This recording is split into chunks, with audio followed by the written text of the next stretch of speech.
Mına. Bugün bizde 28. iyun günü. Kar yağdı.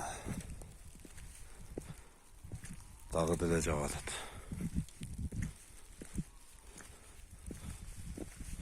Kança desem mi?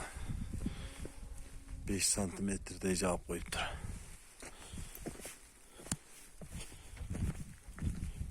Beş santimetrede cevap koyuptur. 28. iyun günü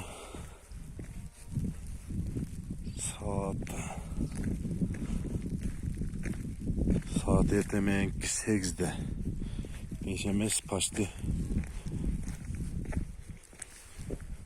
10 santimetre cevaptır.